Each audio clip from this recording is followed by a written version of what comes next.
अस्सलाम वालेकुम my YouTube family, welcome back to my new video. तो कैसे हैं आप सब? I am Jumna and I hope you all are doing well. आज मैं आपके सामने इंडिया की एक नई अचीवमेंट, एक नई सक्सेस के बारे में बात करूंगी। तो वीडियो का टाइटल है Pakistani reaction on India luxury airports. तो जी आज हम बात करेंगे इंडिया की लग्जरी एयरपोर्ट्स के बारे में। तो वीडियो बहुत ज़्यादा कमाल की होने वाली है, लास्ट तक हमारे साथ बने रहिएगा। वीडियो को स्टार्ट करते हैं, but before start the video subscribe my channel and like and share my video. So let's get started. माशी तौर पर अगर बात की जाए तो मुल्क तबाह हो चुका है। उस वक्त तक मुल्क जो है इस तरह के प्रोजेक्ट लॉन्च नहीं कर सकता। इंडिया की बात की जाए, हर हफ्ते ऑलमोस्ट हर हफ्ते वहाँ की गवर्नमेंट कोई ना कोई प्रोजेक्ट लॉन्च कर रही है। अभी आज भी उन्होंने पाकिस्तान की एम्बेसी जो अमेरिका के अंदर है उसकी बिल्डिंग भी जो तारीखी इमारत है वो भी सेल के लिए लगा दी गई है और इंडिया ने उसके लिए सबसे ज़्यादा जो है पैसे भी ऑफर किए और अब वो ऐसे ही सारा भेज देना और शायद इंडिया ही वो खरीद ले, क्योंकि पहले भी इंडिया पाकिस्तान साथ था लेकिन अब तो बेच रहे हैं ये। जय हिंद दोस्तों भारत कितनी तेजी से विकास कर रहा है यह तो आप इसी चीज से देख सकते हो कि भारत में कितनी तेजी से नए नए लग्जरी एयरपोर्ट और रेलवे स्टेशन डेवलप किए जा रहे हैं, जो कि भविष्य को देखते हुए सर्व सुविधाओं से युक्त हैं। पाकिस्तान गवर्नमेंट की तरफ से अगर बात की जाए, गुज़िश्ता एक साल में जो साल गुजर गया, कोई एक प्रोजेक्ट बताएं जो पब्लिक के फ़ायदे के लिए लॉन्च किया गया हो, इनॉग्रेट किया गया हो। ये भाई से पूछे वो बता देंगे। आप बताएं। कोई भी प्रोजेक्ट अनाउंस नहीं किया गया, कुछ भी नहीं किया, सिर्फ अपने पेट पर हाथ फेरे हैं। खुद कहते हैं हमें मिले हमें मिले हमें मिले, वो कहता है मुझे क्यों निकाला, वो कहता है मुझे क्यों निकाला, मुझे कोई एक प्रोजेक्ट, कोई सोच के प्रोजेक्ट नहीं है, कुछ नहीं किया। कम से कम एक पब्लिक ट्रांसपोर्ट ही शुरू कर दें। हमने मसलन आउट ऑफ सिटी जाना है, बहरिया है या कहीं अपने सिटी में कहीं जाना है, तो हमारे लिए ट्रांसपोर्ट ही नहीं है। कोई पहले बसों का निज़ाम होता था वो ख़त्म कर दिया गया है, कम से कम वो निज़ाम तो शुरू किया जाए।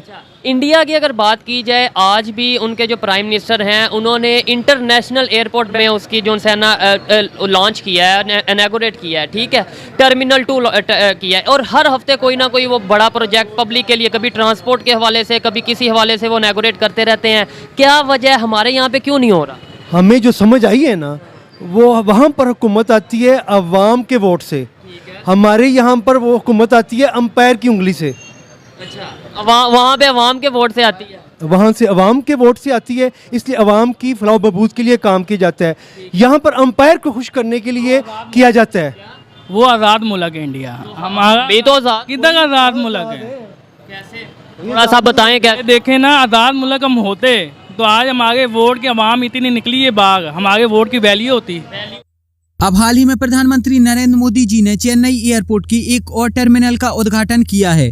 इस एयरपोर्ट की टर्मिनल बिल्डिंग को बहुत ही लग्जरी और अनूठे तरीके से बनाया गया है, जिसमें आपको भारतीय संस्कृति का नजारा दिख जाएगा। इस टर्मिनल की बिल्डिंग की दीवारों पर आपको स्थानीय कलाकृतियों की एक ऐसी अनूठी कलाकारी दिख जाएगी जिसे देखकर आपका मन मोहित हो जाएगा। और आखिरकार मन मोहित हो भी क्यों ना, सरकार ने इस परियोजना को सफल बनाने के लिए 1260 करोड़ रुपए निवेश किए हैं। चेन्नई एयरपोर्ट के टर्मिनल की एक और नई बिल्डिंग बन जाने की वजह से जो तमिल भाई बहन हैं उनको यात्रा करना और भी ज्यादा सरल और सुविधाजनक बन जाएगा। चेन्नई एयरपोर्ट का न्यू इंटीग्रेटेड टर्मिनल 2,20,972 वर्ग मीटर के क्षेत्रफल में फैला है। यह एयरपोर्ट प्रति घंटा 45 विमानों की आवाजाही संभालने में सक्षम है और इस एयरपोर्ट में यात्रियों को कई सुविधाएं और कई अन्य आधुनिक सुविधाएं प्रदान की जा रही है। इस एयरपोर्ट की नई टर्मिनल बिल्डिंग बन जाने की वजह से जो चेन्नई एयरपोर्ट में हर साल तकरीबन 2.3 करोड़ यात्रियों को संभालने की क्षमता थी, वो अब बढ़कर 3 करोड़ यात्रियों को संभालने की क्षमता तक पहुंच जाएगी। और इस चीज का डायरेक्ट फायदा मिलेगा चेन्नई और तमिलनाडु के लोगों को, क्योंकि इसकी वजह से तमिलनाडु में टूरिज्म बढ़ जाएगा। देश विदेश से लोग तमिलनाडु में घूमने के लिए आएंगे और इससे तमिलनाडु की सरकार बहुत सारा पैसा कमा पाएगी। साथ ही साथ इसकी वजह से यातायात के साधन भी बहुत ही ज्यादा सुलभ हो जाएंगे और इसकी वजह से विदेशों में यात्रा करना भी बहुत ही ज्यादा आसान हो जाएगा। और इसका फायदा केवल और केवल तमिलनाडु के लोगों को ही नहीं बल्कि पूरे भारत को मिलने वाला है।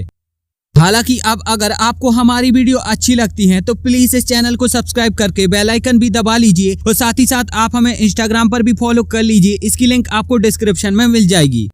पीएम मोदी ने तमिलनाडु में इसी के साथ साथ वंदे भारत एक्सप्रेस का भी शुभारंभ कर दिया है। केंद्र सरकार तमिलनाडु के लोगों के लिए भी कई नई परियोजनाएं लेकर आ रही है, जिसके बारे में प्रधानमंत्री मोदी जी ने अपने भाषण में विस्तार से बताया है। भारत सरकार का कहना है कि तमिलनाडु पूरे भारत में एक मैन्युफैक्चरिंग हब के तौर पर उभर रहा है और ऐसे में तमिलनाडु के लोगों के लिए हाई और एडवांस सुविधा प्रदान करना ये हमारा कर्तव्य है और हम इस चीज पर दिन रात मेहनत कर रहे हैं। अब अगर आप ये जानना चाहते हो कि कैसे मैं और मेरे जैसे कई और यूट्यूबर किस तरीके से पैसा कमाते हैं और कैसे आप बिना किसी यूट्यूब चैनल के घर बैठे हजारों रुपए महीने तक कमा पाओगे, तो इसे जानने के लिए आप मेरे दूसरे YouTube channel the earn fine को सब्सक्राइब कर सकते हो और वहाँ पर जाकर वीडियोस देख सकते हो। यहाँ पर मैं आपको वो सारी चीजें बताता हूँ जिसका उपयोग करके आप हर दिन 1000 रुपए से लेकर 2000 रुपए तक कमा सकते हो। और मैं यहाँ से तब से पैसा कमा रहा हूँ जबकि मेरे पास कोई यूट्यूब चैनल नहीं था और मेरा कोई भी अर्निंग का स्रोत नहीं था। फिर आप ही कोई दे देती हूँ। हमारे आसपास की कंट्री है, पड़ोसी कह सकते हैं। इंडिया का है। कैसे आपने कहा इंडिया है? पड़ोसी वाला सिर्फ वही है। रेलवे उसकी अच्छी है ना, रेलवे इंडिया की रेलवे जो है वो बेहतर है। इंडिया इतना तरक्की याफ्ता नहीं है, हम तो पाकिस्तानी यही कहते हैं। तरक्की याफ्ता एक्चुअली आपको पता नहीं कि मेरा ताल्लुक भी रेलवे से ही है। अच्छा। रहा है, अब नहीं है, लेकिन मुझे ये साद रफीक साहब के साथ सफ़र करने का मौका मिला था। जब वो मिनिस्टर थे तब मैं भी जॉब में था। अच्छा। तो वो इंडियन रेलवे में उन्होंने सफ़र किया हुआ है। तो उनका बेटा छोटा सा था साथ उनके, जब वो मेरे साथ थे, तो अपने बेटे से वो पूछ रहे थे कि भाई हमारी रेलवे अच्छी है या उनकी अच्छी है। तो वो कह रहा था जी उनकी जो है ना बेहतर है हमसे। तो वो मिनिस्टर खुद थे उस वक्त, साद रफीक साहब। अब दोबारा है, लेकिन मैं पिछले टेन्योर की बात कर रहा हूँ। अच्छा। जब पिछली मरतबा वो मिनिस्टर, क्योंकि उनके बेटे ने, एक मिनिस्टर के बेटे ने कह दिया कि भाई वो है अच्छी, मतलब एक चीज है। हम यहाँ अगर देखें ना, हमारे दिलों में इतनी नफरत बढ़ गई। गलत है ये। क्यों गलत है? ये इसलिए गलत है क्योंकि इंडिया कभी भी नहीं चाहता कि पाकिस्तान खुद मुख्तार मुल्क बने। पाकिस्तान अपने पाँव पे खड़ा हो के अपने लोगों के बारे में सोचे। क्या हम चाहते हैं कि इंडिया हमसे आगे बढ़े? कभी भी नहीं हम चाहते। देखे ना, जो भी अब देखे मईशत का दौर है, कोई भी कंट्री ये नहीं चाहेगी कि हमसे दूसरी कंट्री इकोनॉमिकली आगे निकल जाए। और आप देख ले, पाकिस्तान तो खुद कुछ नहीं कर रहा है। इसी में हम स्पेशल मेंशन करते हैं कि इंडिया नहीं चाहता, इंडिया नहीं चाहता। भाई कोई भी मुल्क नहीं चाहता कि हमसे कोई दूसरा मुल्क आगे निकले। बिल्कुल ऐसे ही है। हर कोई खुद स्ट्रॉन्ग होना चाहता है सर। इसी में अगर हम ये बात सोच के बैठ जाएंगे वो नहीं चाहते हैं, उनको हम दुश्मन मान लेंगे। हम सर टमाटर प्याज उन्हीं से लेते हैं, कॉस्मेटिक्स की चीज़ें हम उन्हीं से लेते हैं। क्या तब हमें बुरे नहीं लगते वो? नहीं, बिल्कुल वो आपकी बात सही है। इमरान खान भी यही कहता था, मोदी के साथ उन्होंने 3-4 दफ़ा कोशिश भी की कि यार देखें हमारे यहाँ भी गुर्बत है, आपके यहाँ भी गुर्बत है, आए मिल बैठें, हम अपनी आवाम का सोचें। लेकिन ऐसा नहीं हुआ सर। उनकी तो गुर्बत अब ना होने के बराबर रह गई है। उन्होंने बहुत डेवलपमेंट की है वो, इसलिए उनका भी एक्चुअली हमारे पाकिस्तान में ऐसा नहीं है। यहाँ पे जो बड़े ख़ानदान हैं वो मुसल्लत हैं और हर इदारे में उनकी जड़ी मजबूत है। इमरान खान अकेला कुछ नहीं कर सकता और ना ही ये जो आज़ाद मीडिया ये कर सकता है। माफिया की बात कर रहे हैं आप? जी मैं माफिया की बात कर रहा हूँ। हर इदारे में माफिया मुसल्लत है। अभी आपने देखा है वो इलेक्शन कमिश्नर इंडिपेंडेंट उसको होना चाहिए, लेकिन वो हुकूमत का साथ दे रहा है। वाई? क्योंकि ये जो हुकूमत है वफाकी, सबसे बड़ा फॉल्ट हमारा पता क्या है कि हमारे हर इदारे में ना दूसरे सेक्टर्स की इन्वॉल्वमेंट बहुत ज़्यादा है। जी बिल्कुल बहुत ज़्यादा इन्वॉल्व है ये इदारे। ये अपने हदूद में रह के काम नहीं कर रहे हैं। हालांकि केवल तमिलनाडु ही नहीं बल्कि भारत सरकार अलग अलग स्टेटों के लिए कई और अन्य परियोजनाओं पर काम कर रही है। तो अब आप मुझे बताइए कि आपके स्टेट में भारत सरकार कौन सी नई परियोजना लेकर आ रही है और साथ ही साथ इससे आपको क्या फायदा होगा, मुझे नीचे कमेंट में जरूर बताएं। एंड अगर ये वीडियो अच्छी लगी है तो प्लीज इस चैनल को सब्सक्राइब करके बेल आइकन जरूर दबाएं। सो सरप्राइजिंग मीन्स अगर देखिए पाकिस्तान की एयरफील्ड्स की बात करूं तो पाकिस्तान में सिर्फ 151 एयरफील्ड्स हैं। अगर मेजर इंटरनेशनल एयरपोर्ट्स की बात करूं तो वो इस्लामाबाद, कराची और लाहौर में।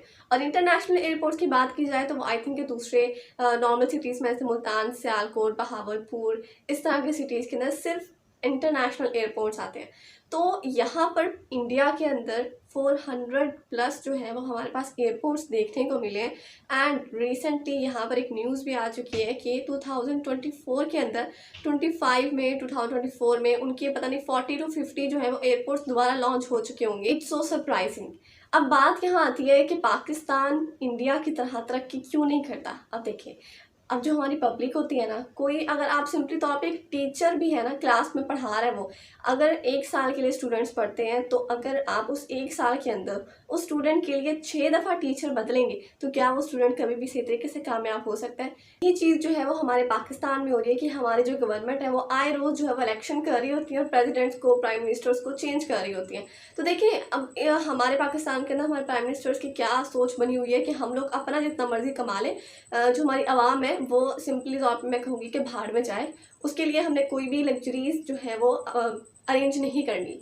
यहीं पर मैं इंडिया की बात करूँ तो इंडिया में नरेंद्र मोदी को आई थिंक 20 से प्लस ईयर्स हो चुके हैं, वहाँ पर वो प्राइम मिनिस्टर हैं। एंड वो वहाँ पे क्यों बने हुए हैं? क्योंकि देखें, प्राइम मिनिस्टर होने के साथ साथ उन्होंने अपनी वो तमाम रिस्पॉन्सिबिलिटीज़ भी निभाई हैं जो उनको निभानी चाहिए थी। तो यहाँ पर अब जब लोग नए नए प्राइम मिनिस्टर बनते हैं तो उनमें कुछ अजीब किस्म की ख्वाहिशें जाग जाती हैं कि भाई हमने अमीर हो जाना है, हमने अपने लिए सब कुछ इकट्ठा कर लेना है। तो यहाँ पर ये चीज़ बहुत गलत होती है। आई थिंक कंसिस्टेंसी से अगर एक चीज़ होती रहे तो वो ज़्यादा बेनिफिशियल होती है, जबकि जो चीज़ जो है बार बार चेंज होती रहे। तो ये बहुत, आई थिंक ये बहुत बड़ा नुकसान है पाकिस्तान के लिए।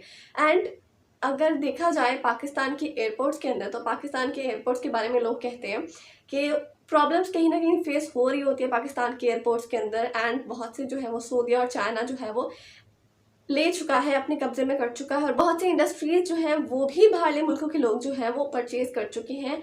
तो यहाँ पर मैं कहती हूँ कि पाकिस्तान इस वक्त बहुत ही ज़्यादा खस्ता हालत में जा रहा है, जिसकी वजह, जिसकी रीज़न हम लोग सिर्फ ये कह सकते हैं कि हमारे जो गवर्नमेंट है, हमारे जो पॉलिटिशियंस हैं, वो एक अगर केयरफुल जो है वो नज़र रखे ना पाकिस्तान की तमाम एक्टिविटीज़ के ऊपर, तो कुछ भी गलत हो ही नहीं सकता। तो पाकिस्तान की बनस्बत इंडिया तरक्की इसलिए करता है क्योंकि वहाँ पर अचीवमेंट को अचीवमेंट बनाने के लिए मेहनत की जाती है। यहाँ पर ऐसा कुछ भी नहीं होता है। जो एयरपोर्ट्स एंशियंट टाइम में बने गए थे अब तक से वही चलते आ रहे हैं, बल्कि आई थिंक वो भी खस्ता हालत में जा चुके हैं। उनकी भी हालत अब वो नहीं रही है कि हम उनको कह सकें कि ये अब हमारे बहुत ही कमाल के एयरपोर्ट्स हैं। इंटरनेशनल एयरपोर्ट होना बहुत ही कमाल की चीज़ होती है, लेकिन यहाँ पर आई डोंट थिंक सो कि कराची, इस्लामाबाद और लाहौर के अलावा कहीं और इंटरनेशनल एयरपोर्ट्स हैं मेजर। तो आप लोग इंडिया और पाकिस्तान की सक्सेस के बारे में, उनकी डेवलपमेंट के डिफरेंस के बारे में क्या कहते हैं? वीडियो के लास्ट में सेशन में अपनी राय का इज़हार ज़रूर कीजिएगा, क्योंकि आप लोगों की राय हम सब लोगों के लिए बहुत ज़्यादा इंपॉर्टेंट है। मैं यहाँ पर रिएक्ट करती हूँ इसलिए ताकि आप लोगों को पता चल सके कि इस वक्त पाकिस्तान, इंडिया हर जगह पर किस तरीके से चीज़ें जो है वो डेवलप कर रही होती हैं। अब ये ज़रूरी नहीं है कि एक इंसान का फ़र्ज़ हो कि वो हर चीज़ को फॉलो अप करे या उसको सेपरेट अप करे। आप लोगों का भी फ़र्ज़ बनता है कि आप लोग उस पर अपनी राय दें। तो आप लोगों ने ज़रूर बताना है कि आप लोग इस बारे में क्या सोचते हैं। अपना ख्याल रखिएगा, दुआओं में याद रखिएगा और मेरे चैनल को ज़रूर सब्सक्राइब कीजिएगा। इसके साथ साथ अगली वीडियो में मिलेंगे, तब तक के लिए अल्लाह हाफ़िज़।